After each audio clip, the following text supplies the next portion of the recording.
ഇന്നത്തെ ചെറിയ ചിന്തയ്ക്കായിട്ട് മലാഹി പ്രവചനം 1:7 മുതൽ 9 വരെയുള്ള വാക്യങ്ങൾ എടുക്കാം. മലാഖി 1:7 മുതൽ 9 വരെയുള്ള വാക്യങ്ങൾ. നിങ്ങൾ എൻ്റെ യാഗപീഠത്തിന്മേൽ മലിനഭോജനം അർപ്പിക്കുന്നു. എന്നാൽ നിങ്ങൾ ഏതിനാൽ ഞങ്ങൾ നിന്നെ മലിനമാക്കുന്നു എന്ന് ചോദിക്കുന്നു. യഹോവയുടെ മേശ നിന്ദ്യമെന്ന് നിങ്ങൾ പറയുന്നതിനാൽ തന്നെ നിങ്ങൾ കണ്ണുപൊട്ടിയതിനെ യാഗം കഴിപ്പാൻ കൊണ്ടുവന്നാൽ അത് ദോഷമല്ല. നിങ്ങൾ മുടന്തും ദീനവുമുള്ളതിനെ അർപ്പിച്ചാൽ അതും ദോഷമല്ല. അതിനെ നിന്റെ ദേശാധിപതിക്ക് കാഴ്ചവെക്കുക. അവൻ പ്രസാദിക്കുമോ? നിന്നോട് കൃപ തോന്നുമോ എന്ന് സൈന്യങ്ങളുടെ യഹോവ അരുളി ചെയ്യുന്നു. ആകയാൽ ദൈവം നമ്മോട് കൃപ കാണിപ്പാൻ തക്കവണ്ണം അവനെ പ്രസാദിപ്പിച്ചുകൊള്ളുവിൻ. നിങ്ങൾ ഇതൊക്കെയും ചെയ്തിരിക്കുന്നു, അവന് നിങ്ങളോട് കൃപ തോന്നുമോ എന്ന് സൈന്യങ്ങളുടെ യഹോവ അരുളി ചെയ്യുന്നു. മലാഹി പ്രവാചനത്തിലെ പുസ്തകം എഴുതിയത് ഏതാണ്ട് BC 450. ദൈവം മോശയ്ക്ക് കൽപ്പന കൊടുത്തപ്പോൾ യാഗപീഠത്തിൻ്റെ കൽപ്പനയും കൊടുത്തു. അവിടെ പറയുന്ന ഇങ്ങനെയാണ്, ന്യൂനതയുള്ളതൊന്നും യാഗപീഠത്തിന്മേൽ കൊണ്ടുവരരുത്. ഇവിടെ നോക്കണം, 1000 വർഷങ്ങൾ കഴിഞ്ഞപ്പോൾ അവർക്കൊരു ട്രഡീഷനായി. പലപ്പോഴും നമ്മുടെയും ജീവിതത്തിൽ ഇങ്ങനെയല്ലേ പ്രിയപ്പെട്ടവരെ? ആ കാലം കഴിയുമ്പോൾ പലതും ട്രഡീഷനിലേക്ക് പോകുന്നു. ഇവിടെ പ്രശ്നം കൊണ്ടുവച്ചതല്ല, അവർ കൊണ്ടുവച്ചു. പക്ഷേ കണ്ണ് പൊട്ടിയതാണ്. വിലയില്ലാന്ന് ധരിക്കരുത്. അതിനും ഇറച്ചി വിലയൊക്കെ കിട്ടും എന്ന് വെച്ചാൽ അവരർപ്പിക്കേണ്ടത് അർപ്പിച്ചു. പക്ഷേ അത് ദൈവത്തിന് സ്വീകാര്യമായതില്ല. ഓർക്കണം, ദൈവത്തിന് കൊടുക്കുമ്പോൾ give the best, otherwise it is not acceptable. ഇവിടെ ദൈവം പറയുന്ന, എൻ്റെ യാഗപീഠത്തിനെ നിങ്ങൾ മലിനമാക്കുന്നു, മലിനമാക്കുന്നു. അപ്പോൾ ഓർക്കണം, കഴിഞ്ഞ കാല ജീവിതത്തിൽ ദൈവത്തിന് കൊടുത്തതൊക്കെ ദൈവത്തിന് സ്വീകാര്യമോ? എല്ലാം ദൈവം സ്വീകരിക്കത്തില്ല എന്ന് വളരെ വ്യക്തമായി ഇവിടെ പറയുന്നു. നമുക്കറിയാം, ലേവ്യാഭാഗത്തിലേക്കൊന്ന് പോകുമ്പോൾ ലേവ്യ പുസ്തകം 1:3, ലേവ്യർ 1:3, അവൻ വഴിപാടായി കന്നുകാലികൾ ഒന്നിനെ ഹോമയാഗം കഴിക്കുന്നുവെങ്കിൽ ഊനമില്ലാത്ത ആണിനെ അർപ്പിക്കണം. യഹോവയുടെ പ്രസാദം ലഭിപ്പാൻ തക്കവണ്ണം അവൻ അതിനെ സമാഗമന കൂടാരത്തിൻ്റെ വാതിക്കൽ അർപ്പിക്കണം. വീണ്ടും അത് ആവർത്തന പുസ്തകത്തിൽ റിപ്പീറ്റ് ചെയ്യുന്നുണ്ട്. നമുക്കറിയാം, ദൈവത്തിന് തക്ക മഹത്വം കൊടുക്കണം. അതല്ലെങ്കിൽ അത് ആക്സെപ്റ്റബിൾ അല്ല. ഇവിടെ പറയുന്നത്, നിങ്ങൾ എൻ്റെ യാഗപീഠം മലിനമാക്കുന്നു, നിങ്ങളത് ദേശാധിപതി കൊടുക്കുമോ? ഇല്ല. പക്ഷെ പലപ്പോഴും ഇവരുടെ ചിന്താഗതി എന്താണെന്നറിയാമോ? ഏതായാലും കത്തിക്കാൻ പോവല്ലേ, അല്ലെങ്കിൽ യാഗപീഠത്തിനെ വെച്ച് യാഗമാക്കാൻ പോവുക, അപ്പം പിന്നെ കണ്ണ് പൊട്ടിയതും ഒക്കെ ആയ എന്താ കുഴപ്പം? പക്ഷെ ഒന്ന് ഓർക്കണം, ദൈവത്തിന് കൊടുക്കുമ്പോൾ ഗിവ് ദ ബെസ്റ്റ്. യഹോവയായ ദൈവം ഇത് ദൈവത്തിന് കൊടുക്കുന്ന കാര്യം ഉൽപ്പത്തി മുതൽ വെളിപാട് വരെ രേഖപ്പെടുത്തിയിട്ടുണ്ട്. നമ്മുടെ ചിന്തയ്ക്കായിട്ടാണ് രേഖപ്പെടുത്തിയിരിക്കുന്നത്. നമുക്കെടുക്കാം, ഉൽപ്പത്തിയിൽ 4:3 മുതൽ 5 വരെ. അവിടെ കായീൻ്റെയും ഹാബേലിൻ്റെ കാര്യമാണ് പറയുന്നത്. കായീനും ഹാബേലും ഓരോ വഴിപാട് കൊണ്ടുവന്നു. കായീൻ്റെ വഴിപാട് സ്വീകരിച്ചില്ല, ഹാബേലിൻ്റെ വഴിപാട് സ്വീകരിച്ചു. രണ്ടുപേരും അർപ്പിച്ചു. പക്ഷേ ഒന്ന് ആക്സെപ്റ്റബിൾ അല്ലായിരുന്നു. അങ്ങനെയാണെങ്കിൽ ഇന്ന് നമ്മുടെ ജീവിതത്തിലേക്ക് നോക്കാം. കഴിഞ്ഞ കാലത്തെ ജീവിതത്തിൽ ദൈവത്തിന് കൊടുത്തത് ആക്സെപ്റ്റബിളോ? ഇവിടെ എന്താ പറയുന്നത്? കുറേ കാലം കഴിഞ്ഞിട്ട് കയീൻ നിലത്തെ അനുഭവത്തിൽ നിന്ന് യഹോവയ്ക്ക് ഒരു വഴിപാട് കൊണ്ടുവന്നു. ഹാബേലും ആട്ടിൻകൂട്ടത്തിലെ കടിഞ്ഞൂലുകളിൽ നിന്ന് അവയുടെ മേധസ്സിൽ നിന്ന് തന്നെ ഒരു വഴിപാട് കൊണ്ടുവന്നു. യഹോവ ഹാബേലിലും അവൻ്റെ വഴിപാടിലും പ്രസാദിച്ചു, കയീനിലും അവൻ്റെ വഴിപാടിലും പ്രസാദിച്ചില്ല. കയീന് ഏറ്റവും കോപമുണ്ടായി, അവൻ്റെ മുഖം വാടി. കായീൻ കൊണ്ടുവന്നത് ഒരു വഴിപാട്, അത് ഇംഗ്ലീഷിൽ ഇരിക്കുന്ന an offering is not acceptable the lord. ഹാബേലോ, അവൻ ആ ആട്ടിൻകൂട്ടത്തിലോട് കയറി ഏറ്റവും വിലയുള്ളത്, ഏറ്റവും മേധസ്സുള്ളതിനെ പിടിച്ച് ദൈവത്തിന് കൊടുത്തു. ഇവിടെ ഓർക്കണം, മിൻഹ എന്ന ഹിബ്രു വേർഡാണ് ഉപയോഗിച്ചിരുന്നത്. എന്ന് വെച്ചാൽ ഏതെങ്കിലും ഒന്ന്, അല്ലെങ്കിൽ ഒരംശം. God will never ever accept it. നമ്മൾ എന്തെങ്കിലും കൊടുത്താൽ സ്വീകരിക്കാൻ ദൈവത്തിന് കഴിയില്ല പ്രിയപ്പെട്ടവർ. അത് പലപ്പോഴും നമുക്ക് തിരിച്ചടിയാകും. കഴിഞ്ഞ കുറേ നാളുകൾക്ക് മുമ്പേ പാസ്റ്റർ പറഞ്ഞൊരു ഇതുണ്ട്, ഒരു ഫ്രിഡ്ജിൻ്റെ കഥ. ഒരു ഫ്രിഡ്ജ് വാങ്ങിക്കാൻ ഒരാൾ പോയി, പഴയ ഫ്രിഡ്ജ് പാസ്റ്റർക്ക് കൊടുത്തേക്കാമെന്ന് വെച്ച് പോയപ്പം കർത്താവ് പറഞ്ഞു, ഞാൻ നിൻ്റെ ആക്രിക്കാരനല്ല. ഓർത്തോണം, പലപ്പോഴും നമ്മൾ കൊടുക്കുന്നതും നമ്മുടെ മനോഭാവം ഇതാ. മറക്കല്ലേ പ്രിയപ്പെട്ടവരെ, ദൈവത്തിന് കൊടുക്കുമ്പോൾ ഏറ്റവും പ്രിയപ്പെട്ടത്. അബ്രഹാമിൻ്റെ ജീവിതത്തിലേക്ക് വരാം. ഉൽപ്പത്തി പുസ്തകം 22:5 വരുമ്പോൾ നിങ്ങൾക്കറിയാം, അബ്രഹാമിനോട് ദൈവം പറഞ്ഞു, നിൻ്റെ ഏകജാതനായ മകനെ യാഗം കഴിക്കാം. 3 ദിവസത്തെ യാത്രയ്ക്ക് ശേഷം മോറിയാമലയുടെ താഴ്വരെത്തി. അവിടെ വെച്ച് അബ്രഹാം പറയുന്നൊരു വാക്കാത്. അബ്രഹാം ബാല്യക്കാരോട്, നിങ്ങൾ കഴുതയുമായി ഇവിടെ ഇരിപ്പീൻ, ഞാനും ബാലനും അവിടത്തോളം ചെന്ന് ആരാധന കഴിച്ച് മടങ്ങി വരാമെന്ന് പറഞ്ഞു. ഞാനും ബാലനും അവിടെ ചെന്ന് ആരാധന കഴിച്ച് മടക്കി വരാം. അബ്രഹാം എന്തിനാണ് പോകുന്നത്? തൻ്റെ ഏകജാതനായ മകനെ കൊടുക്കാൻ. അപ്പം അതിൻ്റെ അർത്ഥം കൊടുക്കുന്നതും ഒരാരാധനയാണ്. ഓർത്തോളം, നമ്മൾ ദൈവത്തിന് കൊടുക്കുന്നതും ഒരാരാധനയാണ്. അപ്പോൾ അബ്രഹാം എന്ത് ചെയ്തു? മോറിയാമല കയറി മേളിൽ ചെന്നു.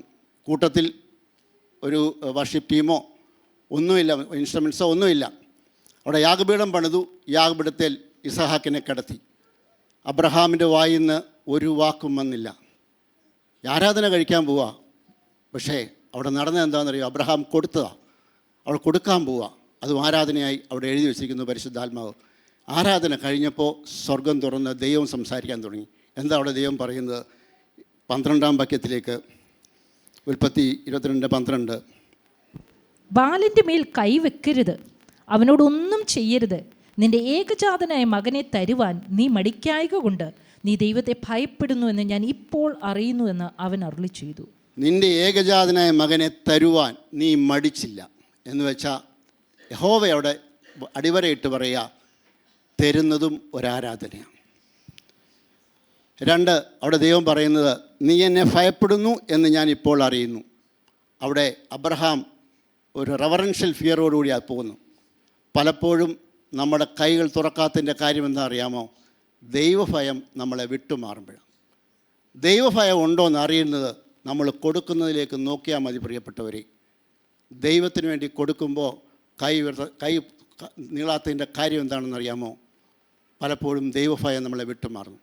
ഇവിടെ ഒരു കാര്യം ഓർക്കുമ്പോഴിരിക്കുന്ന മുഴുവൻ പേരും കൊടുക്കുന്നവരാണ്. ദശാംശം വേദപുസ്തകത്തിൽ പുതിയ നിയമത്തിൽ ദശാംശത്തിൻ്റെ വകുപ്പില്ല. ഞാൻ അതിലേക്ക് വരാം പിന്നീട്. പുതിയ നിയമത്തിലേക്ക് കടന്നു വരുമ്പോൾ യേശുക്രിസ്തു ഇതിനെപ്പറ്റി പറഞ്ഞിട്ടുണ്ടോ?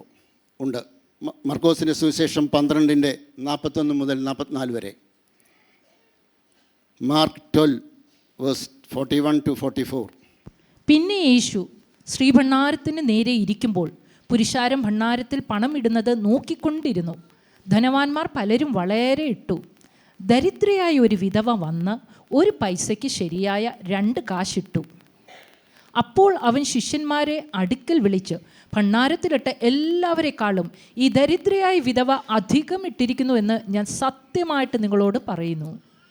എല്ലാവരും തങ്ങളുടെ സമൃദ്ധിയിൽ നിന്നിട്ടു, ഇവളോ തൻ്റെ ഇല്ലായ്മയിൽ നിന്ന് തനിക്കുള്ളതൊക്കെയും തൻ്റെ ഉപജീവനം മുഴുവനും ഇട്ടു എന്ന് അവരോട് പറഞ്ഞു. ഇവിടെ കർത്താവായ യേശുക്രിസ്തു ഒരു ദേവാലയത്തിലേക്ക് കയറി ചെല്ലുമ്പോൾ അവിടെ ആ ഭണ്ഡാരത്തിൻ്റെ മുന്നിലേക്കാണ് പോകുന്നത്. നമ്മളാരും അങ്ങനെ ചെയ്യാറില്ല. പക്ഷേ കർത്താവ് അതിന് പ്രാധാന്യം കൊടുത്തു എന്നാണ് അവിടെ നമ്മൾക്ക് കാണാൻ കഴിയുന്നത്. യേശു ആ ഭണ്ഡാരത്തിന് മുന്നേ പോയിരുന്നു. കുറേ ധനികർ വന്നിട്ട് പൈസ ഇട്ടു. അത് യേശുക്രിസ്തു കണ്ടു. പക്ഷെ ഒരു സ്ത്രീ ചില്ലിക്കാശ് ഇട്ടതും കണ്ടു. അവിടെ പറയുന്നത്, എല്ലാവരും തങ്ങളുടെ സമൃദ്ധിയിൽ നിട്ടു, ഇവളോ തൻ്റെ ഇല്ലായ്മയിൽ നിന്നും തനിക്കുള്ളതൊക്കെയും തൻ്റെ ഉപജീവനവും മുഴുവനും ഇട്ടു. എല്ലാവരും വിട്ട് സമൃദ്ധിയിൽ നിന്നാണ്. നമ്മൾ വിടുന്നത് സമൃദ്ധിയിൽ നിന്നാണ്. ഈ വിധവ എന്താ ചെയ്യുന്നറിയോ? തനിക്കുള്ളതൊക്കെയും തൻ്റെ ഉപജീവനവും മുഴുവൻ ഇട്ടു. എന്ന് വെച്ചാൽ കർത്താവ് നോക്കിയത് അവരിട്ടതിൻ്റെ വലിപ്പമല്ല, കർത്താവ് നോക്കിയത് അവരുടെ ബാക്കിൽ എത്ര ഉണ്ടെന്ന്. സമ്പന്നന്മാരിട്ടപ്പം കർത്താവിന് ഒരു കാര്യം മനസ്സിലായി, അവരുടെ കയ്യിൽ ഇപ്പോഴും ഉണ്ട് ഇഷ്ടം പോലെ. പക്ഷെ വിധവ ഇട്ടപ്പം പോക്കി തിരിച്ചു പോകാനുള്ള വണ്ടിക്കൂലി പോലും ആ പാവത്തിൻ്റെ ഇല്ല. അവക്കുള്ളത് മൊത്തം കുടഞ്ഞിട്ടു. യേശുക്രിസ്തു അതിനെ അംഗീകരിച്ചു. അങ്ങനെയാണെങ്കിൽ ഞാനൊരു കാര്യം ചോദിച്ചോട്ടെ, നമ്മുടെ ഉപജീവനത്തിൽ നിന്ന് കൊടുത്ത എത്ര പേരിവിടെ ഉണ്ട്? ഞാനുൾപ്പെടെ. ഇവിടെ നിങ്ങളൊരു കഥ കേട്ട് കാണും. 2 ആഴ്ച മുമ്പ് ഒരു കുടുംബം അവരുടെ PF നിന്നെടുത്ത് നമ്മുടെ ചർച്ചിന് കൊടുത്ത കാര്യം. PF എന്ന് പറഞ്ഞാൽ സാധാരണ ഒരാളും തൊടാൻ മടിക്കുന്നതാണ്. പക്ഷേ അവരുടെ ഉപജീവനത്തിൽ നിന്ന് എടുത്തവർ കൊടുത്തു. ദൈവം ആ കുടുംബത്തെ അനുഗ്രഹിക്കട്ടെ. നമുക്ക് വരാം. സഭാപ്രസംഗി 11:1. നിന്റെ അപ്പത്തെ വെള്ളത്തിന്മേലെറിയുക, ഏറിയ നാൾ കഴിഞ്ഞിട്ട് നിനക്കത് കിട്ടും. നിന്റെ അപ്പത്തെ വെള്ളത്തിന്മേലെറിയുക, ഏറിയ നാൾ കഴിഞ്ഞിട്ട് നിനക്ക് അത് കിട്ടും. അപ്പം ഏറ്റവും നമുക്ക് ആവശ്യമുള്ള കാര്യം. ഒരുപക്ഷെ വസ്ത്രമോ പാർപ്പിടമോ ഇല്ലെങ്കിലും ഏറ്റവും അത്യന്താവശ്യമുള്ള കാര്യമാണ് അപ്പം. അതിനെ വെള്ളത്തിന്മേലെറിയുക, ഏറെ നാൾ കഴിയുന്നതിന് മുമ്പ് അത് മടങ്ങി വരും. അങ്ങനെ ഒരു ചരിത്രം ഈ ചർച്ചിലുണ്ട്. നമ്മുടെ കർത്താവിൻ്റെ ദാസൻ ലിബേറിയയിലായിരുന്നപ്പോൾ 40 വർഷങ്ങൾക്ക് മുമ്പ് അന്ന് ഒരു ചെറിയ കൂട്ടായ്മ താൻ താമസിച്ചിട്ട് നടത്തി. അന്ന് 2 മലയാളി ആൻറ്റിമാർ വന്ന് ആ കൂട്ടായ്മയ്ക്ക് ഇരിക്കുമായിരുന്നു. കർത്താവിൻ്റെ ദാസൻ അതൊക്കെ വൈൻഡപ്പ് ചെയ്തിങ്ങി പോരുന്നു, ഇവിടെ വന്നു. കഴിഞ്ഞ 2-3 മാസങ്ങൾക്ക് മുമ്പ് 2 പെൺകുഞ്ഞുങ്ങൾ വന്നിട്ട് ചോദിച്ചു, അങ്ങളെ ഞങ്ങളെ അറിയാമോ എന്ന് ചോദിച്ചു. ഞങ്ങൾ ഇന്നടുത്തുനിന്ന് വരുന്നവരാ. അന്ന് അങ്കിളിൻ്റെ പ്രാർത്ഥനയ്ക്ക് വന്നിരുന്ന 2 ആൻറ്റിമാരുടെ കൊച്ചുമക്കളാണ്. ഒരു കാര്യം ഓർത്തോണം പ്രിയപ്പെട്ടവരെ, നിൻ്റെ അപ്പത്തെ വെള്ളത്തിന്മേലെറിയുക, ഏറെ നാൾ കഴിയുന്നതിന് മുമ്പ് അത് മടങ്ങി വരും. ഇനിയും അപ്പോസ്തല പ്രവർത്തികൾ 20:35 നോക്കാം. ഇങ്ങനെ പ്രയത്നം ചെയ്ത് പ്രാപ്തിയില്ലാത്തവരെ സഹായിക്കുകയും വാങ്ങുന്നതിനേക്കാൾ കൊടുക്കുന്നത് ഭാഗ്യമെന്ന് കർത്താവായ യേശു താൻ പറഞ്ഞ വാക്ക് ഓർത്തുകൊള്ളുകയും വേണ്ടത് എന്ന് ഞാൻ എല്ലാം കൊണ്ടും നിങ്ങൾക്ക് ദൃഷ്ടാന്തം കാണിച്ചിരിക്കുന്നു. യേശു പഠിപ്പിച്ചു, വാങ്ങുന്നതിനേക്കാൾ കൊടുക്കുന്നത് ഭാഗ്യകരം. ഇത് പൗലോസ് പറയുന്നതായിട്ടാണ് അപ്പോസ്തല പ്രവൃത്തി രേഖപ്പെടുത്തിയിരിക്കുന്നത്. അപ്പോൾ യേശു പഠിപ്പിച്ചു കൊടുക്കണം കർത്താവിൻ്റെ വേലയ്ക്ക്. ഞാൻ ഇവിടെ ചർച്ച കൊണ്ടിരുന്ന കാര്യമല്ല പറയുന്നത്, അത് ഏത് മേഖലയിലായിരിക്കും. ദൈവത്തിൻ്റെ പരിശുദ്ധാത്മാവ് നമ്മളോട് സംസാരിക്കുന്നത് എന്തുമായിക്കൊള്ളട്ടെ പ്രിയപ്പെട്ടവരെ, ഏത് മേഖലയിലാണ് കർത്താവിൻ്റെ വേലയ്ക്ക്. ഒരുപക്ഷെ വടക്കേ ഇന്ത്യയിലാകാമല്ല, എവിടെയാണ് ദൈവവും നിങ്ങളുമായിട്ടുള്ള ബന്ധമാണ്. ആ ബന്ധത്തിൽ ദൈവം എന്ത് കൽപ്പിക്കുന്നോ അത് കൊടുക്കാമെന്നുള്ള ഭാഗ്യം. പലപ്പോഴും നോക്കണം, കർത്താവ് കൊടുക്കാൻ പറയുമ്പോൾ നമ്മുടെ മനസ്സിലേക്ക് പരിശുദ്ധാത്മാവ് ഒരു ഇതിടും. അത് നമ്മൾ പതുക്കെ ജഡം അതിനെ ഒന്ന് കട്ട് ചെയ്യും. പലപ്പോഴും നോക്കണം, അത് മലിനമാണ്. ദൈവം നമ്മളോട് നിശ്ചയിച്ചത് കൊടുക്കാൻ നമ്മൾ ഭാഗ്യസ്ഥരാണ്. ഇവിടെ ആട്ടിൻകൂട്ടത്തിലെ കാര്യം ഓർത്തണം. ഈ ആട്ടിൻകൂട്ടത്തിൽ കിടക്കുന്നത് മുഴുവൻ ദൈവത്തിൻ്റെ ദാനമാണ്. ഒരാടിനെ ഒരു കുളമ്പരോഗം വന്നാൽ മുഴുവൻ ആടും പോവും. നമുക്കറിയാം, താറാവും കൂട്ടത്തിൽ നടത്തുന്നവരുണ്ട്. ഒരു പക്ഷിപ്പഴി വന്നാൽ മുഴുവൻ പോവും. ഈ ആട് കിടക്കുന്നത് മുഴുവനും ദൈവത്തിൻ്റെതാണ്. അപ്പം ദൈവത്തിന് കൊടുക്കാൻ പറയുമ്പോൾ അതിലെന്ത് ചെയ്യും? അവിടെ മലാഹി പ്രവചനത്തിൽ എഴുതിയിട്ടുണ്ട്, ഒരാണിനെ നേർന്ന ശേഷം തള്ളയാടിനെ കൊടുത്തു, അത് ശാപഗ്രസ്തമാകുന്നു. ദൈവം നമ്മുടെ ഹൃദയത്തിലോട്ട് ഏതെങ്കിലും ഒരു ആവശ്യം വരുമ്പോൾ വിടുമ്പോൾ അത് കൊടുക്കുന്നില്ലെങ്കിൽ ഈ ആൺകുഞ്ഞിനെ കൊടുക്കുന്നതിന് പകരം തള്ളയാടിനെ കൊടുക്കുന്നതിന് തുല്യമാണ് പ്രിയപ്പെട്ടവരെ. അപ്പോസ്തലന്മാരിത് പഠിപ്പിച്ചോ? 2 കൊരിന്ത്യർ 8:1-2 വരെ. ഓക്കെ. സഹോദരന്മാരെ, മക്കദോന്യ സഭകൾക്ക് ലഭിച്ച ദൈവകൃപ ഞങ്ങൾ നിങ്ങളോട് അറിയിക്കുന്നു. കഷ്ടത എന്ന കഠിന ശോധനയിലായിരുന്നിട്ടും അവരുടെ സന്തോഷ സമൃദ്ധിയും മഹാദാരിദ്ര്യവും ധാരാളം ഔദാര്യം കാണിപ്പാൻ കാരണമായി തീർന്നു. വിശുദ്ധന്മാരുടെ സഹായത്തിനുള്ള ധർമ്മവും കൂട്ടായ്മയും സംബന്ധിച്ച് അവർ വളരെ താല്പര്യത്തോട് ഞങ്ങളോട് അപേക്ഷിച്ചു. പ്രാപ്തി പോലെയും പ്രാപ്തിക്ക് മീതെയും സ്വമേധയായി കൊടുത്തു എന്നതിന് ഞാൻ സാക്ഷി. ഇവിടെ അപ്പോസ്തലനായ പൗലോസ് പറയുന്നത്, മക്കദോന്യ സഭയ്ക്ക് ലഭിച്ച ദൈവം ഞാൻ നിങ്ങളോട് അറിയിക്കുന്നത് കൊരിന്ത്യ സഭ കൊടുത്തതാണ്. അവരുടെ പ്രാപ്തിക്കും മേളിലും. ഇതാണ് ദൈവം ആഗ്രഹിക്കുന്നത്. ഇതാണ് പൗലോസ് നമ്മളോട് പറയുന്ന കാര്യം. ഫിലിപ്പിയ ലേഖനം 4:15-17 വരെ. കർത്താവിൻ്റെ സഭ തുടങ്ങുമ്പോൾ എങ്ങനെ സഹായിച്ചു എന്ന് ഫിലിപ്പിയിൽ 4:15-17 വരെ. ഫിലിപ്പിയരെ, സുവിശേഷ ഘോഷണത്തിൻ്റെ ആരംഭത്തിൽ ഞാൻ മക്കദോനിയിൽ നിന്ന് പുറപ്പെട്ടാറ് നിങ്ങൾ മാത്രമല്ലാതെ ഒരു സഭയും വരവ് ചിലവ് കാര്യത്തിൽ എന്നോട് കൂട്ടായ്മ കാണിച്ചില്ല എന്ന് നിങ്ങളും അറിയുന്നു. തെസ്സലോനിക്കയിലും എൻ്റെ ബുദ്ധിമുട്ട് തീർപ്പാൻ നിങ്ങൾ 1-2 വട്ടം അയച്ചു തന്നുവല്ലോ. ഞാൻ ദാനം ആഗ്രഹിക്കുന്നു എന്നല്ല, നിങ്ങളുടെ കണക്കിലേക്ക് ഏറുന്ന ഫലമത്രേ ആഗ്രഹിക്കുന്നത്. ഇപ്പോൾ എനിക്ക് വേണ്ടുന്നതെല്ലാമുണ്ട്, സമൃദ്ധിയുമായിരിക്കുന്നു. ഫിലിപ്പിയരെ, സുവിശേഷകോണത്തിൽ ആരംഭിച്ച് ഞാൻ മക്കോദയിൽ നിന്ന് പുറപ്പെട്ടാരെ നിങ്ങൾ മാത്രമല്ലാതെ ഒരു സഭയും പലവികാരത്തിൽ എന്നോട് കൂട്ടായ്മ കാണിച്ചില്ല. ഇവിടെ സുവിശേഷ കോണത്തിന് ഫിലിപ്പിയ സഭ പുറകെ നിൽക്കുന്ന കാഴ്ചയാണ് കാണുന്നത്. പത്രോസിൻ്റെ സുവിശേഷ വേല നടന്നത് എങ്ങനെയാണെന്നറിയാമോ? ഫിലിപ്പിയ സഭ അവർക്ക് ഇല്ലായ്മയിലാണ് കൊടുത്തത്. അങ്ങനെ അന്നത്തെ വേല നടന്നത്. അങ്ങനെ പത്രോസിൻ്റെ വേല നടന്നുകൊണ്ടാണ് പലപ്പോഴും നമുക്ക് പല ലേഖനങ്ങൾ എഴുതി കിട്ടിയത്. എങ്ങനെയാണെന്നറിയാമോ? ഒന്നുമില്ലായ്മയിൽ നിന്നും അന്നത്തെ ആൾക്കാർ സുവിശേഷ കോണത്തിൻ്റെ പുറകിൽ നിന്നും. അത് പരിശുദ്ധാത്മാവ് നമ്മൾ എഴുതി പഠിപ്പിക്കുന്നു. 2 കൊരിന്ത്യർ 9:6-7 വരെ.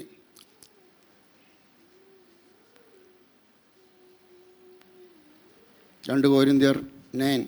അഖായ കീഴാണ്ട് മുതൽ ഒരുങ്ങിയിരിക്കുന്നുവെന്ന് ഞാൻ നിങ്ങളെക്കുറിച്ച് മക്കധോന്യരോട് പ്രശംസിച്ചു വരുന്ന നിങ്ങളുടെ മനസ്സുരുക്കം ഞാൻ അറിയുന്നു.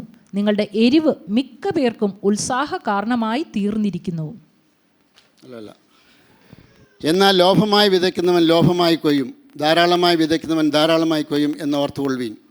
അവനവൻ ഹൃദയത്തിൽ നിശ്ചയിച്ച പോലെ കൊടുക്കട്ടെ, സങ്കടത്തോടെ അരുത്, നിർബന്ധാലത്തും അരുത്, സന്തോഷത്തോടെ കൊടുക്കുന്നവനെ ദൈവം സ്നേഹിക്കുന്നു.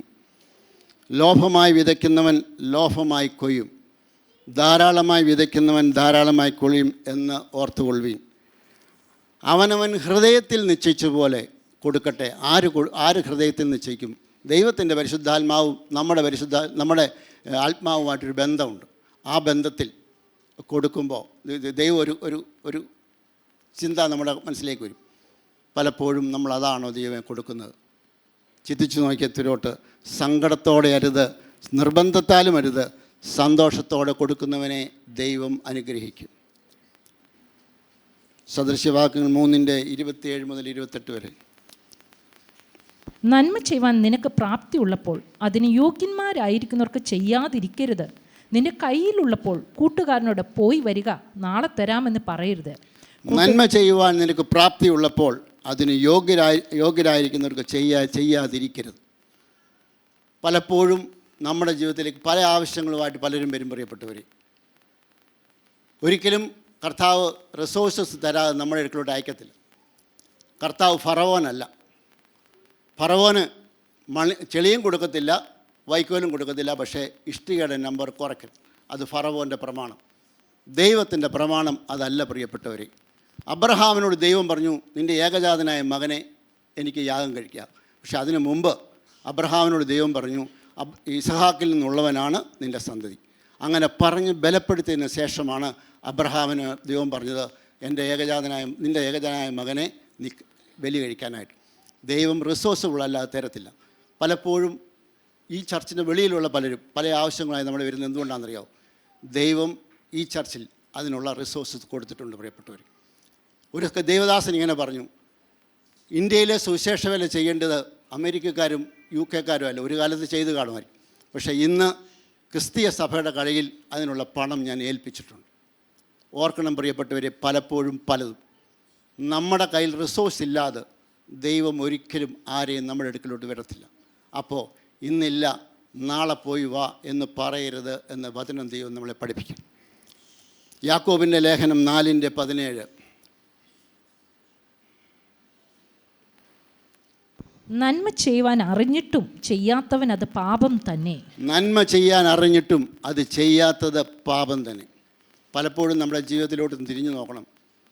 എവിടെയെങ്കിലും നമുക്കൊരാവശ്യം വരുമ്പോൾ are we opening our heart? പ്രിയപ്പെട്ടവരെ, ആദ്യത്തെ വാചകത്തേക്ക് നമുക്ക് പോകാം. എൻ്റെ യാഗപീഠം മലിനമാക്കരുത്. എൻ്റെ യാഗപീഠം മലിനമാക്കരുത്. ഇവിടെ എന്ത് ആറ്റിറ്റ്യൂഡിലായിരിക്കും നമ്മൾ കൊടുക്കുന്നത്? 1 ദിനവൃത്താന്ത പുസ്തകം 29:14. 1 ദിനവൃത്താന്തം 29:14. ഇവിടെ ദാവീദ് യെരൂശലേം ദേവാലയം പണിയാനായിട്ടുള്ള ആലോചനയിട്ട് ദാവീദല്ല പണിത്, മകനാ പണിത്. പക്ഷേ അതിനുള്ള എല്ലാ കാര്യങ്ങളും റിസോഴ്സസും അടുപ്പിക്കുമ്പോൾ ദാവീദ് തനിക്ക് ഉള്ളതെല്ലാം കൊടുത്തു. അതനുസരിച്ച് ജനങ്ങളും അതുപോലെ കൊടുത്തു. അപ്പോൾ ദാവീദ് അതിനെപ്പറ്റി പറയുന്നൊരു വാചകമാണ് 1 ദിനവൃത്താന്ത പുസ്തകം 29:14. എന്നാൽ ഞങ്ങൾ ഇങ്ങനെ ഇത്ര മനഃപൂർവ്വമായി ദാനം ചെയ്യേണ്ടതിന് പ്രാപ്തരാകുവാൻ ഞാൻ എൻ്റെ ജനവും എന്തുള്ളൂ? സകലവും നിങ്കിൽ നിന്നല്ലോ വരുന്നത്, നിന്റെ കയ്യിൽ നിന്ന് വാങ്ങി ഞങ്ങൾ നിനക്ക് തരുന്നതേ ഉള്ളൂ. സകലതും നിങ്ങൾ തന്നതേ ഉള്ളൂ. നിന്റെ കയ്യിൽ നിന്ന് വാക്കി നിനക്ക് തന്നതേ ഉള്ളൂ. കർത്താവേ, ഇതായിരിക്കണം നമ്മുടെ ആറ്റിറ്റ്യൂഡ്. ദൈവം നമുക്ക് തരാതെ നമുക്കൊന്നും ആർക്കും കൊടുക്കാൻ വയ്യില്ല. ആലയിലുള്ള ആട് മുഴുവനും ദൈവത്തിൻ്റെ ദാനമാണ്. അങ്ങനെയാണെങ്കിൽ ദൈവത്തിന് തക്ക മഹത്വം കൊടുക്കണം. എന്നെ മാനിക്കുന്നവനെ ഞാൻ മാനിക്കും, എന്നെ നിന്ദിക്കുന്നവർ നിന്ദിതരാകും. 1 ശമൂവേൽ പറയുന്നുണ്ട് ആ വിഷയം. എന്നെ മാനിക്കുന്നവനെ ഞാൻ മാനിക്കും, എന്നെ ഉപേക്ഷിക്കുന്നവനെ ഞാൻ ഉപേക്ഷിക്കും. റോമർക്ക് എഴുതിയ ലേഖനം 1:21 ഇങ്ങനെ പറയുന്നു, അവർ ദൈവത്തെ അറിഞ്ഞിട്ടും അവനെ ദൈവമെന്ന് ഓർത്ത് മഹത്വീകരിക്കുകയോ നന്ദി കാണിക്കുകയോ ചെയ്യാതെ തങ്ങളുടെ നിരൂപങ്ങളിൽ വ്യർത്ഥരായിത്തീർന്നു. അവരുടെ വിവേകമില്ലാത്ത ഹൃദയം ഇരുണ്ടുപോയി. ദൈവത്തെ ദൈവമെന്നറിഞ്ഞ് അവനെ മഹത്വീകരിക്കുന്ന കളിലേക്ക് നമുക്ക് തിരിച്ചു വരാൻ പ്രിയപ്പെട്ടവരെ. ഹഗ്ഗായിയുടെ പ്രവചനത്തെ പുസ്തകത്തിലേക്ക് കടക്കാം. 1-ാം അധ്യായം. ഹഗ്ഗായി പുസ്തകം എഴുതുന്നതിൻ്റെ ബാക്ക്ഗ്രൗണ്ട് തന്നെ ഇസ്രായേൽ ജനം 70 വർഷത്തെ പ്രവാസം കഴിഞ്ഞ് തിരിച്ചു വന്നു. അവർ ദേവാലയത്തിൻ്റെ പണി, ദേവാലയമൊക്കെ കത്തിച്ച് കളഞ്ഞു. അപ്പോൾ അത് ദേവാലയത്തിൻ്റെ പണി തുടങ്ങി. പക്ഷേ 3-4 വർഷം കഴിഞ്ഞപ്പോൾ പതുക്കെ അത് സ്റ്റോപ്പ് ചെയ്തു. 15 വർഷം കഴിഞ്ഞപ്പോൾ ദൈവം ഹഗ്ഗായി പ്രവാചനെ കൂടി അത് പണിയാൻ ആഹ്വാനം ചെയ്യുന്ന പുസ്തകമാണ് ഹഗ്ഗായി പ്രവാചകൻ്റെ പുസ്തകം. ആ ഹഗ്ഗായി പ്രവാചകൻ്റെ പുസ്തകം 1-2 മുതൽ 4 വരെ.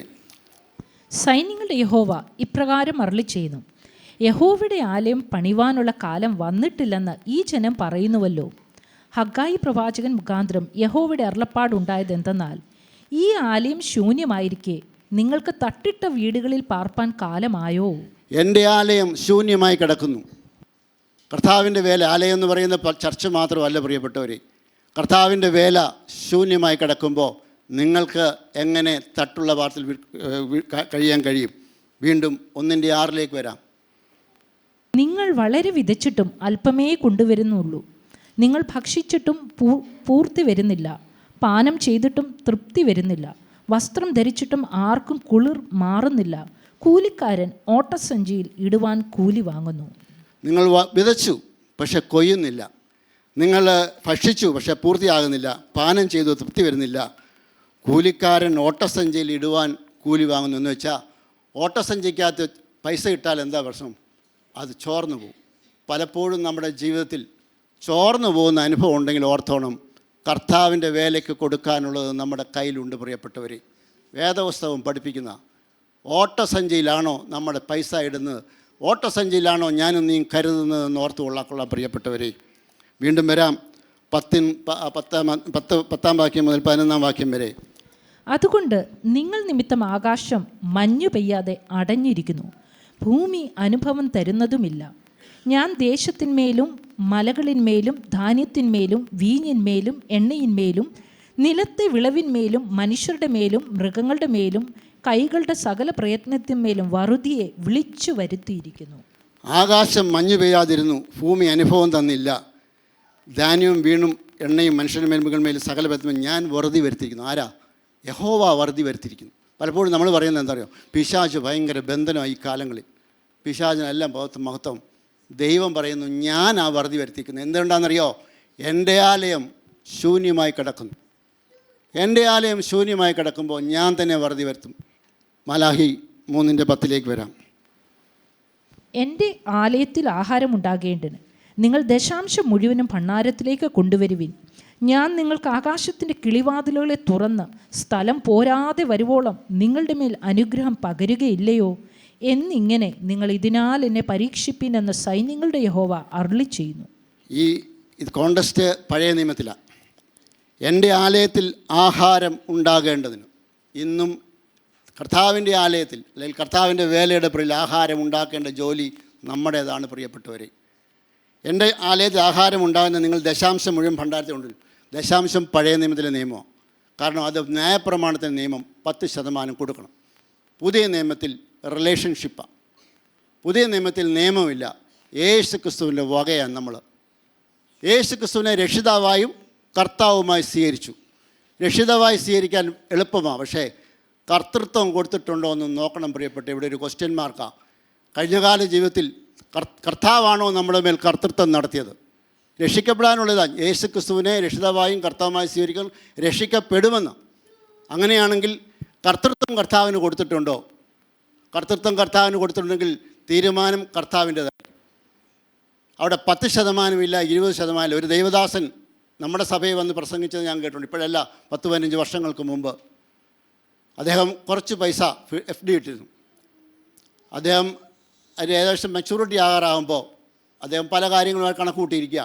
അപ്പോൾ പ്രാർത്ഥനയിരുന്നപ്പോൾ കർത്താവ് പറഞ്ഞു, അയലക്കത്തൊരു മകളുടെ കല്യാണമുണ്ട്, അത് മുഴുവൻ കൊണ്ട് കൊടുക്കാൻ പറഞ്ഞു. കർത്താവ്, എൻ്റെ കയ്യിൽ വേറെ ഒന്നുമില്ല, എനിക്ക് 3 പെൺമക്കളാണ്. കർത്താവ് പറഞ്ഞു, ഡു വാട്ട് ഐ സെഡ്, ഞാൻ പറഞ്ഞത് നീ കേൾക്കുക. അദ്ദേഹം പറഞ്ഞു, ഇച്ചിരി വേദനയോടെയാണെങ്കിൽ ഞാൻ കൊടുത്തു. പക്ഷേ അദ്ദേഹം പറയുന്ന 3 മാസം കഴിഞ്ഞപ്പോൾ തിരിച്ച് കിട്ടി. ദൈവം അതിന് വഴിയുണ്ടാക്കി. ഓക്കെ, അതല്ല അവിടുത്തെ വിഷയം. ആ മുഴുവനും കൊണ്ട് കൊടുക്കാൻ പറ്റിയ മനസ്സ്. പ്രിയപ്പെട്ടവരെ, ഇതാണ് കർത്തൃത്വം. കർത്താവിൻ്റെ വേലയിൽ ഇന്ന് ഛത്തീസ്ഗഡിലായിരിക്കുന്ന ഒരു മനുഷ്യനുണ്ട്. അദ്ദേഹത്തെ പറ്റി വേറൊരു ഒരാൾ പറഞ്ഞു. അദ്ദേഹത്തെ കാണാനായിട്ട് അവിടെ ചെന്ന് ഛത്തീസ്ഗഡ് എന്ന് പറയുന്ന ഒരു കുല്യ കുഴിയിലാണ്, മേളിൽ മലകളുമാണ്. രാവിലെ 11 മണിക്ക് ഇത് ലൈറ്റ് വരത്തുള്ളൂ. 4 മണിയാകുമ്പം ലൈറ്റ് പോകും, കാരണം ഈ മലകൾ ഇതുള്ളതുകൊണ്ട്. ആ മനുഷ്യനോട് കുറേ നേരം സംസാരിച്ച് ഞാൻ ചോദിച്ചു, പാസ്റ്റർ എന്ത് പാസ്സായതാണ്? 1969 മദ്രാസ് IIT നിന്നും ഫസ്റ്റ് റാങ്ക് എന്ന റാങ്കിൽ അറ്റോമിക് എനർജി പാസ്സായി. അന്ന് എനിക്ക് അമേരിക്കയിൽ നിന്നൊരു നല്ല ഓഫർ വന്നു, ഗവൺമെൻറ് സെക്ടറിൽ.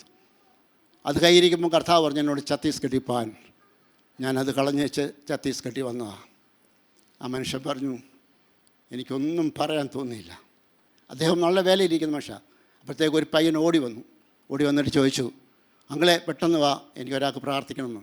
ആ മനുഷ്യൻ പെട്ടെന്നൊരു ഒരു പഴയ സൈക്കിൾ എടുത്ത് ചവിട്ടി പോകുന്ന കണ്ടപ്പോൾ അദ്ദേഹം പറയുക, അമേരിക്കയിൽ ഇതെനിക്കറിയാം, അമേരിക്കൻ ഗവൺമെൻറ് വിളിക്കുമ്പോൾ അതും പ്രത്യേകിച്ച് സയൻറ്റിസ്റ്റ് മേഖലയിലാണെങ്കിൽ അന്ന് സാധാരണ കിട്ടുന്നതിനായിട്ട് എത്രയോ മടങ്ങ് കിട്ടുന്നില്ല സാലറി.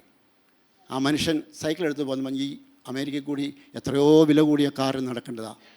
അതാണ് കർത്തൃത്വം. നമ്മളെ ഒന്ന് സമർപ്പിച്ച് നോക്കി, are we under the lordship of Christ? പുതിയ നിയമത്തിൻ്റെ വ്യവസ്ഥ ശതമാനമല്ല പ്രിയപ്പെട്ടവരെ, റിലേഷൻഷിപ്പിലാണ്. നമുക്ക് നമ്മുടെ മക്കളുണ്ട് അല്ലേ? അതിപ്പം മക്കൾക്കൊക്കെ ഇപ്പം UK യിലും USA യിലും ഒക്കെ പഠിക്കണമെന്നുണ്ടെങ്കിൽ 40-50 ലക്ഷം രൂപ ആവും. 5 ലക്ഷം രൂപ നമ്മുടെ കയ്യിലുണ്ടെങ്കിൽ നമ്മൾ പറയുമോ 10% മോനെ നിനക്ക് തന്നേക്കാം, ബാക്കി നീ എവിടെയെങ്കിലും കണ്ടെത്തും. അപ്പോൾ വീടും പെരയും മുഴുവൻ കൊടുക്കും. Out of love. അത് സ്നേഹത്തിൽ നിന്നാണ്. അതാണ് റിലേഷൻഷിപ്പ്. അത് തിരിച്ചു കിട്ടുമെന്നും നമ്മൾ നോക്കത്തില്ല. ഇവിടെ ആകാശത്തിൻ്റെ കിളിവാതിൽ തുറന്ന് പറയുന്നു, അത് പഴയ നിയമം. പുതിയ നിയമത്തിൽ അനുഗ്രഹം മാത്രമേ ഉള്ളൂ. പുതിയ നിയമത്തിൻ്റെ വ്യവസ്ഥ അനുഗ്രഹമാണ്. ഭൗതിക അനുഗ്രഹങ്ങൾ കിട്ടുമെങ്കിൽ വാങ്ങിച്ചു, പക്ഷേ പ്രതീക്ഷിക്കും. അനേക ദേവദാസന്മാർ തങ്ങളുടെ ജീവിതം അർപ്പിച്ചു. അവരൊന്നും ഇതൊന്നും കണ്ടിട്ടല്ല പോയി. അവരൊക്കെ പക്ഷേ നല്ല കണ്ടു. കർത്താവിൻ്റെ വേലയിരിക്കുന്ന അനേകരുണ്ട്. ഓർക്കണം, ആകാശത്തിൻ്റെ കിളിവാതിൽ തുറക്കുമെന്ന് പറയുമ്പോൾ ഭൗതിക അനുഗ്രഹങ്ങളല്ല, ദൈവിക നന്മകളാണ്. മറക്കല്ലേ പ്രിയപ്പെട്ടവരെ. ഇറ്റേണൽ പെർസ്പെക്റ്റീവ്, നിത്യതയുമായിട്ട് ഇതിന് ബന്ധമുണ്ടോ? എടുക്കാം. മത്തായിയുടെ സുവിശേഷം 5:20, മാത്യു ചാപ്റ്റർ 5:20. പുതിയ നിയമം മുഴുവനും ഇറ്റേണൽ പെർസ്പെക്റ്റീവിലാണ് നമ്മളെ പഠിപ്പിക്കുന്നത്.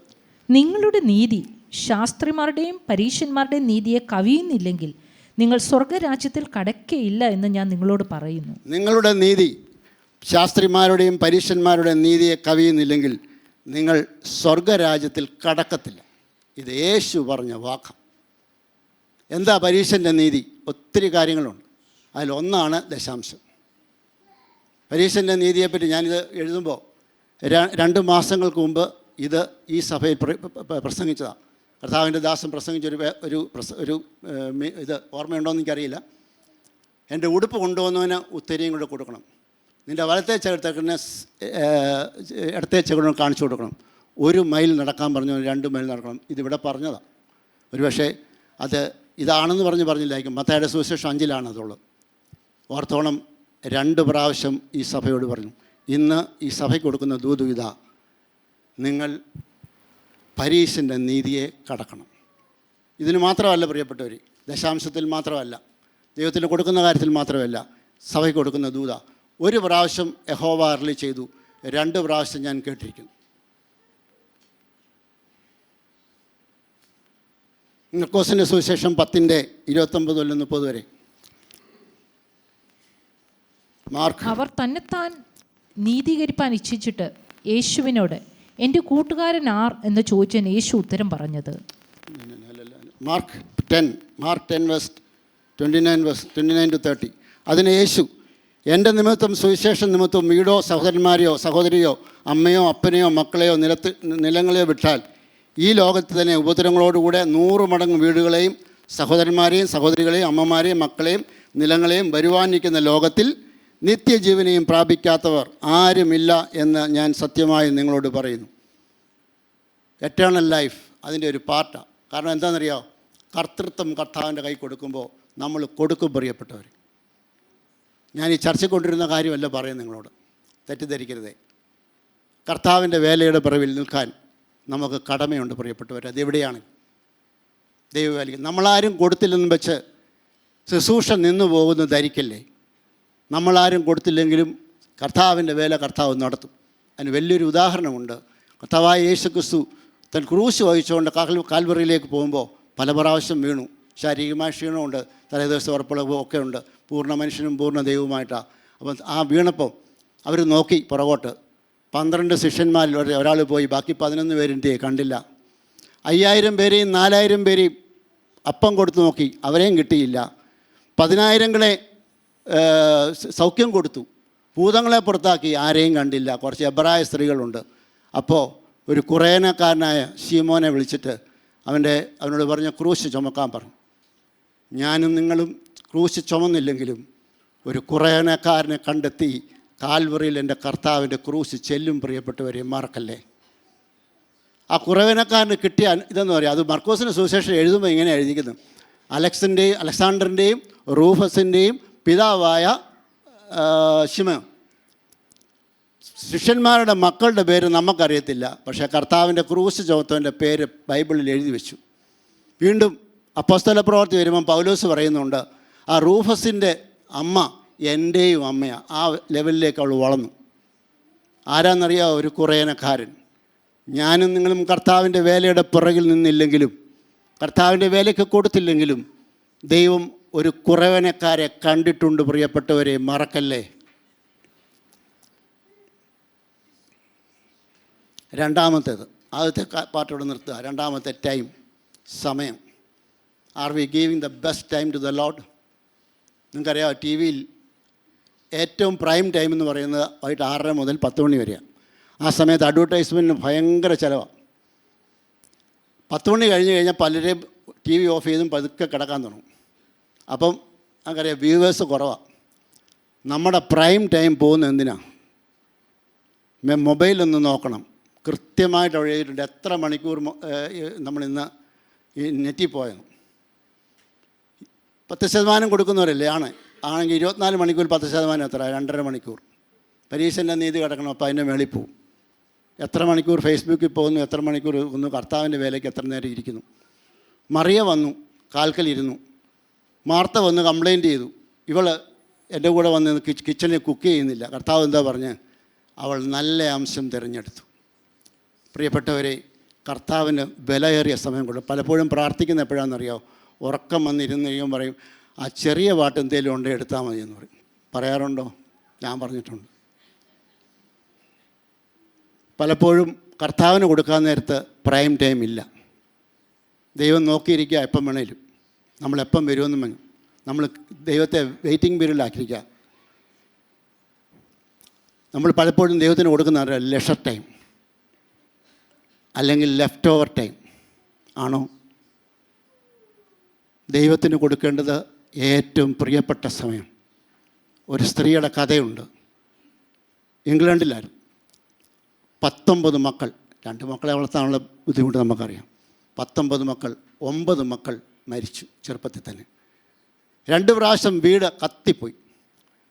ഒരു വർഷത്തോളം ഭർത്താവ് വിട്ടുപോയി.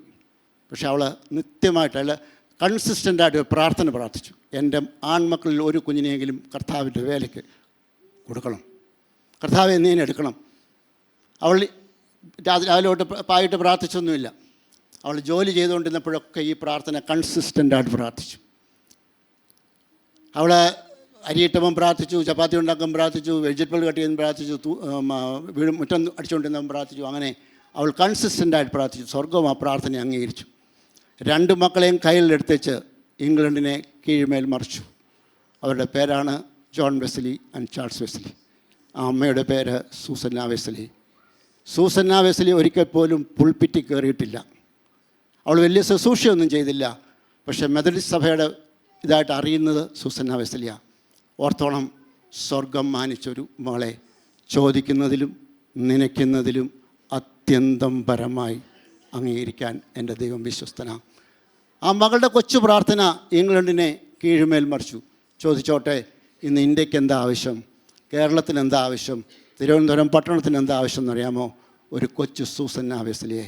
R you ready? അവളുടെ സമയം അവൾ തക്കത്തിൽ ഉപയോഗിച്ചു. നിൻ്റെ സമയം തക്കത്തിൽ ഉപയോഗിച്ചു. തീമോത്തിയോസിലുണ്ട്. അവളുടെ സമയം അവൾ തക്കത്തിൽ ഉപയോഗിച്ചു. ഒരു രാജ്യത്തെ കീഴ്മേൽ മറിക്കാൻ അവൾക്ക് ഭാഗ്യം കിട്ടി. ഓർക്കണം പ്രിയപ്പെട്ടവരെ, are we giving the best time to the lord? അടുത്തയിലേക്ക് വരാം. എഫേർട്സ്. നമ്മുടെ ജീവിതത്തിലെ നല്ല എഫേർട്സൊക്കെ കർത്താവിനാണ്. ഇവിടെ നമുക്കറിയാം ഈ ചർച്ച നടക്കുന്ന ഒത്തിരി പേരുടെ കരങ്ങളുണ്ട്. പക്ഷേ അവരാരും ഫ്രണ്ടിലോട്ട് വരുന്നില്ല. ഇവിടുത്തെ മീഡിയ ടീമുണ്ട്. ഇപ്പോൾ ഇത് കഴിയുമ്പോൾ ഫുഡുണ്ട്. ഈ ഫുഡ് ഇവിടുന്ന് താഴെ നടന്ന് മേളിൽ കയറത്തൊന്നുമില്ല. അതിൻ്റെ പുറകിൽ പ്രവർത്തിക്കുന്ന ഒത്തിരി പേരുണ്ട്. അത് കഴിഞ്ഞ് അത് വിളമ്പും, അത് കഴിഞ്ഞ് അതിൻ്റെ പ്ലേറ്റ് കഴുകും, അത് കഴിഞ്ഞ് അത് മൊത്തം ക്ലീൻ ചെയ്തിട്ട് പോകുന്നത് 3-3:30. ഓർത്തോണം, are you giving the best effort to the lord? ദൈവത്തിന് കൊടുക്കാവുന്നതിൽ ഏറ്റവും best effort are we giving? Are we giving? ഓർത്തോണം, കർത്താവ് നമ്മളോട് പറയുന്നത്, എൻ്റെ യാഗപീഠം മലിനമാക്കരുത്. എൻ്റെ യാഗപീഠത്തിന്മേൽ വെക്കുന്നത് ബെസ്റ്റ് ടു ദ ലോർഡ്. എന്നെ മാനിക്കുന്നവനെ ഞാൻ മാനിക്കും, എന്നെ നിന്ദിക്കുന്നവരെ നിന്ദിതരാകും. ദൈവത്തിന് കൊടുക്കുന്നതും ഒരാരാധനയാണ് പ്രിയപ്പെട്ടവരെ. ദൈവത്തിൻ്റെ പരിശുദ്ധാത്മാവെന്ന് നമ്മളോട് സംസാരിക്കുന്നത്. Are you ready to give? Malachi 3:8 വരാം. മനുഷ്യന് ദൈവത്തെ തോൽപ്പിക്കാമോ? എങ്കിലും നിങ്ങൾ എന്നെ തോൽപ്പിക്കുന്നുവെന്ന് ഞാൻ. എന്നാൽ നിങ്ങൾ ഏതിൽ ഞങ്ങൾ നിന്നെ തോൽപ്പിക്കുന്നു ചോദിക്കുന്നു? ദശാംശത്തിലും വഴിപാടിലും തന്നെ. ദശാംശം, ഞാൻ പറഞ്ഞല്ലോ, ദശാംശം പഴയ നിയമത്തിലും നിയമമാണ്, പുതിയ നിയമത്തിൽ നിയമമല്ല, റിലേഷൻഷിപ്പാണ്. നമ്മളെ തന്നെ ഒന്ന് ശ്രമിക്കാം. R V ready? ദൈവമാണോ നമ്മുടെ കർത്താവ്? പലപ്പോഴും ഓർത്തോണം, ഒരാവശ്യത്തിന് 50,000 രൂപ ആരെങ്കിലും ചോദിച്ചു, നമ്മുടെ കയ്യിൽ റിക്വസ്റ്റ് വന്നു, പെട്ടെന്നൊരു ആലോചന നമ്മുടെ ഉള്ളിൽ വരും. ഓർത്തോണം, അത് പരിശുദ്ധാത്മാവിന്. അത് ജഡത്തിലേക്ക് കൊടുക്കുമ്പോൾ അവിടെ ഒരു കട്ടിങ് നടക്കും. ഓർത്തോണം, അബ്രഹാമിനോട് ഇസ്ഹാക്കിനെ ബലി കഴിക്കാൻ പറഞ്ഞപ്പോൾ ജഡരക്തങ്ങളോട് അബ്രഹാം ആലോചിച്ചില്ല. ആലോചിച്ചിരുന്നെങ്കിൽ അബ്രഹാം മോറിയാമല കാണത്തില്ലായിരുന്നു. മറക്കല്ലേ പ്രിയപ്പെട്ടവരെ. ജഡരക്തം പറഞ്ഞാൽ സ്വന്തം ആൾക്കാരോട് ചോദിക്കല്ലേ എന്നല്ല ഞാൻ പറയുന്നത്. പക്ഷേ ദൈവം ഒരാലോചന നിങ്ങളുടെ ഹൃദയം. പൗലോസ് അതുകൊണ്ടാണ് പറയുന്നത്, എൻ്റെ ഉള്ളിൽ 2 പ്രമാണങ്ങളുണ്ട്. പലപ്പോഴും നന്മ ചെയ്യാൻ ആഗ്രഹിച്ചിട്ട് ചെയ്യാൻ കഴിയുന്നില്ല. അത് പൗലോസ് പറഞ്ഞതാണ്. പൗലോസിന് പോലെ തന്നെ നമ്മുടെ ഉള്ളിലും ഇതൊക്കെ തൊണ്ടുകൊണ്ട് പിടിവലി. ഓർത്തോണം, ദൈവം ഒരാലോചന തരുമ്പോൾ, പരിശുദ്ധാത്മാവ് നമ്മുടെ ഉള്ളിലേക്ക് തരുമ്പോൾ അത് കൊടുക്കാൻ ബാധ്യസ്ഥ. ഓർത്തോണേ, കർത്താവിൻ്റെ വേലയുടെ പുറകിൽ നിൽക്കുവാൻ ദൈവത്തിൻ്റെ പരിശുദ്ധാത്മാവ് നമ്മളെ സംഗതിയാക്കട്ടെ എന്ന പ്രാർത്ഥനയോട് ഞാൻ എൻ്റെ വാക്കുകളെ ഉപസംഹരിക്കുന്നു. ദൈവത്തിനാമം. ഇന്നത്തെ ഈ സന്ദേശം നിങ്ങൾക്ക് അനുഗ്രഹമായി തീർന്നു എന്ന് ഞങ്ങൾ ആത്മാർത്ഥമായി വിശ്വസിക്കുന്നു. ഇതുപോലെയുള്ള അനുഗ്രഹിക്കപ്പെട്ട സന്ദേശങ്ങൾ തുടർന്നും കേൾക്കുവാൻ ദയവായി ഞങ്ങളുടെ ഈ ചാനൽ നിങ്ങൾ സബ്സ്ക്രൈബ് ചെയ്യുക. അതിലൂടെ നമ്മുടെ രക്ഷിതാവും കർത്താവും വീണ്ടെടുപ്പുകാരനുമായ യേശു കർത്താവുമായിട്ടുള്ള ദൃഢമായ ബന്ധത്തിൽ വളരുവാൻ അത് കാരണമായി തീരട്ടെ എന്ന് ഞങ്ങൾ പ്രാർത്ഥിക്കുന്നു. മറക്കാതെ ഇപ്പോൾ തന്നെ സബ്സ്ക്രൈബ് ചെയ്യൂ. ദൈവം നിങ്ങളെ അനുഗ്രഹിക്കുമാറാകട്ടെ.